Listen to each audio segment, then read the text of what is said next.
Alright, guys, gals, non-binary pals. The last video I did was the most overrated Sega Saturn games of all time. So I wanted to do another one to sort of counterbalance it today. So I wanted to talk about top five, let's just say five. I think games that are probably a little underrated on the Sega Saturn. You don't see people talking about them very much, or maybe people don't know about some of them very much, or something like that. So, to balance it out a little bit.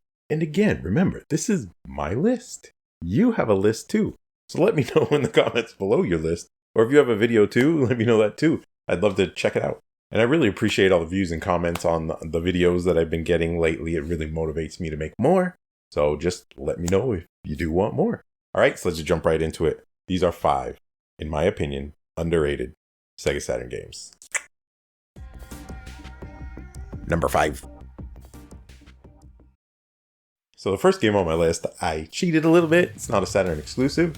I never said these would be Saturn exclusives. Never, never, never. But I did play this game on the Saturn way before the PlayStation. So it's on my list because it's one of the only good Alien games ever. Yes, it's Alien Trilogy. Alien Trilogy was a pretty rudimentary first-person shooter on the Saturn and the PlayStation. Alien's one of those weird franchises that it's never had some really good games. Nowadays, it actually does. It's got some more... what was the game? Oh yeah, Alien Isolation. Alien Isolation I've heard is really good. I've never played it. But, Fire Team or whatever the other recent one that came out was pretty garbage too. So Aliens is one of those franchises that you would think would be so easy to transfer into the gaming world, but apparently not, because it's got a couple good games. Alien Trilogy is a good one. The Jaguar Alien game from way back in the day, that was pretty good. There's a Capcom, I believe, arcade game, the Alien versus Predator game. That game was pretty ballin' too. But other than those, it's got pretty mediocre games. And Alien's one of the greatest, horror movie franchises of all time. And you would think it would, again, translate well to the gaming world. And I definitely think that Alien Trilogy got most of it right. It is a little rudimentary, like I said. There's not much to it. There's not really a lot of story or anything, but the atmosphere is there. The AI at the time was not that good for the time, but it's okay. The thing that Alien pushes in the movies and the games is the atmosphere, right? And the atmosphere is what the game got incredibly well. The graphics were pretty cool for the time, and like I said, I played this on the Saturn first, so I'm talking about the Saturn version here. And you don't hear many people talking about it nowadays. It's not a collector's item or anything, but it's definitely a little bit of a gem back in the day if you want just sort of some basic. It's a very basic first-person shooter, yes, but the atmosphere is there. It's got the aliens in it, so they're cool. You can even fight humans in it. A lot of its environments sort of mimic stuff in the movie, so, I think it deserves a spot on the list. You don't hear many people talking about it, and I really enjoyed it back in the day. Number 4. The next one in my list is a arcade game that I believe is probably a Saturn exclusive too. It's made by Sega, obviously, and it came home to the Saturn. I think it was only on the Saturn. I'm not 100% sure on that. Don't quote me. Google it. And it's called Sky Target. And Sky Target, again, like Alien Trilogy a little bit, is not like this big grand game or anything. It's a very arcadey game, and it's a lot like Afterburner. But there's a little bit more to it. You have lock-ons too. Lock-ons in addition to just shooting. And even the port to the Sega Saturn is even a very flawed port. There's a lot of graphical errors and stuff like that. But, the music really gets you hyped. The action in it is really good. It's an on-rail shooter, sort of like Afterburner. You can move around the screen. You're a jet. You fight big jets. But there's some really neat levels and stuff. But it's actually a super fun arcade experience on the Saturn, even with the flaws. It's got 3 different jets to choose from. There's not a lot to it, like any arcade games at the time. They're built to be short and take your quarters, So that's essentially what it is on the home system. But like I said, there's a few different jets to choose from. There's multiple paths, which is really cool. So you can sort of choose your level at set intervals. Hey, I want to go to the forest, or I want to go to the city. And honestly, the action and the gameplay are super fulfilling. It's super fun. Like I said, it's very flawed. It's very limited and stuff, but it makes it all up in the sort of fun factor. And again, I don't hear anyone talking about Sky Target like ever. If it's stuck on the Saturn, then I would recommend playing it for sure. It's not that expensive, I don't think. Or if you have a Satiator or something, you know what I mean? Load it up, boot it up. It's definitely a good time. It's definitely an arcade sim, so don't go into it thinking it's like Ace Combat or anything like that. It's just sit down, blow some ships up, and have fun. Number 3. My number 3 actually has a 3 in its name. I did not plan that, but I just noticed that. And it's a game that I never played back in the day. I played it way afterwards. I never got it back in the day because, I don't know, I saw some like previews of it, maybe screenshots in a magazine, and it was like, I don't think that game's for me. It's not really my sort of graphic style or whatever. So I never gave it a chance, but I played it way later on in life, as it were. And the game is called 3 Dirty Dwarves. Yes, 3 Dirty Dwarves. A very weird game with very weird cinemas in it. Anime-inspired cinemas, Dungeons and Dragons-inspired cinemas, let's just say that, I guess. But it's weird in a good way, it's weird in a unique way, and once you actually get into the gameplay is actually pretty cool. You actually have 3 dwarves on screen at all times. I think it's multiplayer too. And you only have 1 hit till you're dead, but when you get hit, you switch to another dwarf, and if you hit the dwarf that got hit, is that making sense? If you get hit, you can take the dwarf and hit the hit dwarf, and then bring him back to life. But the real strength of the game, honestly, is the thing I didn't play it for in the first place, is sort of the graphics. The graphics are way better than I gave it credit for back in the day. The animation is awesome. The graphic style is super unique. The graphical effects, especially on some of like the bosses and stuff, you know, the zooming in and everything, because it's like a 3D plane. And it doesn't do it like Guardian Heroes. Like Guardian Heroes, you had to jump between the 3.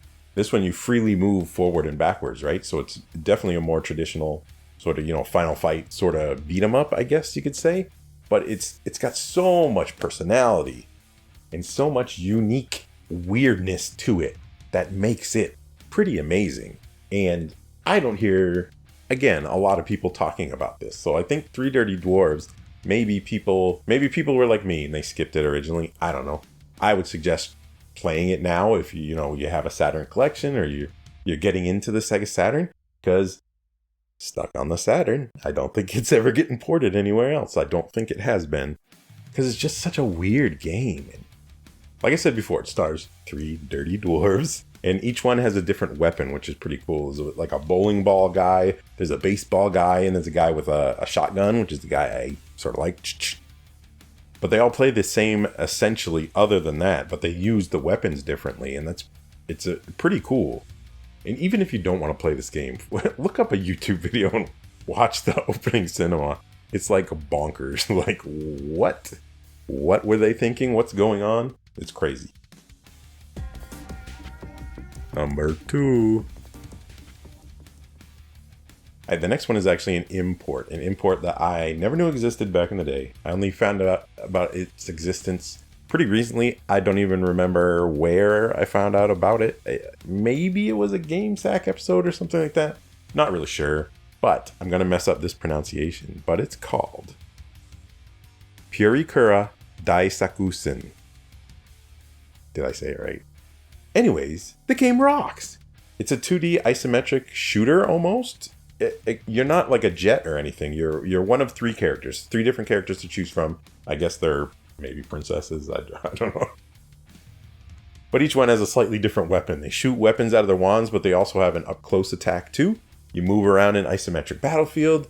There's a bunch of different enemies to, shoot and blow up. And when they blow up, they release little animals like Sonic the Hedgehog. And you can collect the little animals to give yourself a better score. There's some little egg that follows you around too, and you can do like a super move. You can get power-ups and power up your weapon. You can get like this super, I don't know, there's a power-up that like transforms you into a super person for, 10 seconds, 8 seconds, something like that. And they don't look like they have anything to do with the characters. It's kind of weird, but I don't know. Obviously, this is probably based on an anime that I've never seen back in the day, but the game is really fun. It's got very good graphics. It's not that hard. In doing my research for it, I guess when it first came out, it didn't get good reviews or something like that, and it's just so weird to me.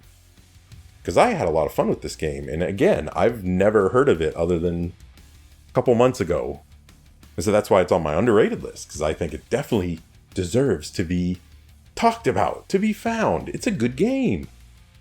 This is another Saturn port that was an arcade game first and then came to the Saturn. So again, it's probably never going to get ported to anything else ever again. And I don't know how collectible it is, but if you have access to it any way you have, then I would highly suggest giving it a try. If you like isometric shooters at all, it does take a little bit to get used to the control. Isometric games always throw me off just a little bit, you know what I mean, till I get used to the control. But, you know, it's not as bad as some other isometric games I've played in the past, like Viewpoint or something like that, where it's just I can't figure out my direction. My brain's not working with what the game is giving me. And that's what makes it 2 on my list. Number 1.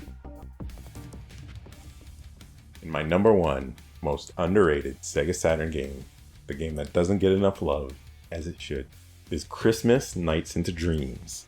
Obviously, this is my first chance to talk about Nights into Dreams on the channel, because I didn't talk about it in my Sega Saturn Collection video because I didn't remember that the version I have is just the jewel case. I don't have the big box with the 3D controller. I have the 3D controller separate, I just don't have the box.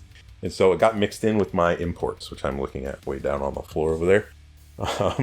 So obviously I've played Nights into Dreams, and it's an amazing, amazing experience. Like a lot of the classic Sega games, it's more of an arcade experience, even though it was made for home, meaning like a big grand 100-level Mario adventure. But it's super unique. And the thing that people don't realize about Christmas Nights, I don't think, is Christmas Nights was a completely free giveaway. And that's why I said it's underrated. Because no company nowadays, 0 companies would do what Sega did back then. If a company today made a Christmas sort of update to one of their most popular games, they would 100% sell it as a DLC, $20, sell it as a separate, add-on or something like that. But Sega back in the day, even though, they weren't doing very good, right? This came out, I think, in 96. So the PlayStation was obviously out too. And the PlayStation had a much better start than the Sega Saturn back then. So I'm sure Sega was feeling a financial pinch, and they still made this, developed it, because people made this. I know it was just a sort of a reskin of the Nights into Dreams games, but they gave it to us for completely free. It was a free disc. Here, take this. We developed this. We spent money, time, resources, love, passion, labor. Here you go. And me growing up, as you might pick up from my other videos, is I was definitely a Sega fanboy more than Nintendo. I'm not a fanboy anymore. Don't subscribe to fanboyism at all. No fanboys, no gatekeepers. Psh, get out of here. But the fact that they did that and gave it out for free was just like, it warms my heart sort of to this day, right? Like, it makes you think that they actually really care about you. And so Christmas Nights into Dreams has a huge place in my nostalgia for the Sega Saturn. Huge. Even probably more than the original Nights. Obviously, the original Nights was amazing, especially the 3D controller. I adored the 3D controller when it came out. Even though the Saturn 6-button controller is one of the best controllers of all time, when the 3D one came out, I pretty much used that one exclusively from that point going forward. Just because I have bigger hands, it felt really good in my hands. And it was pretty ballin'. Christmas Nights into Dreams was pretty ballin'. There's a lot of unlocks in it too, so it's not just a simple reskin. There's a bunch of unlocks in it too, and there's a bunch of time features too. Time features at the time were not super commonplace. But depending on your internal clock in your Saturn, there's, 3 or 4 different sort of events that could happen in the game. And that was, I'd never seen anything like that before then. Like, that was crazy. And it all goes back to this free Christmas gift that Sega gave us back in the day in 1996 as Saturn owners. I don't think Sony gave the PlayStation any Christmas gift. But I don't know. I guess I'll talk about Nights for a minute since I've never done that before. So Nights, if you don't know, is a sort of, I almost consider it almost a rhythm game. You're sort of, it's so difficult to explain what Nights is. But you're essentially, if you get, a lot of the levels are memorization. That's what you need to do. Memorize where you're going. because, you know, you fly through the air and you can make loops to pick up power-ups and stuff. And you're under a time limit the whole time. You got to collect a certain amount of orbs to move on to the next level, and you get graded on it. So it's like a score, attack, speed game. And the reason I say it's sort of like a rhythm game is because you want to memorize everything, and just the motions of the flight throughout the level, just the smoothness and the rhythm of the levels. It's like a dance in the sky.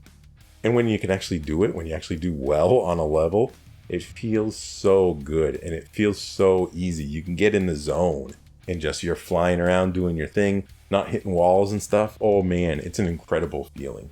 And that's what Nights did for me on the Sega Saturn. And again, Christmas Nights was just a free add-on. So anyways, guys, gals, non-binary pals, thanks for checking out another list, top 5 list, my personal list. Yours is different, let me know below. I know the first pick was funky, but again, my list. So enjoy. So guys, gals, non-binary pals, thanks for tuning in again. Check out the figure channel, Figurama by enemyzero. And I don't know, peace out.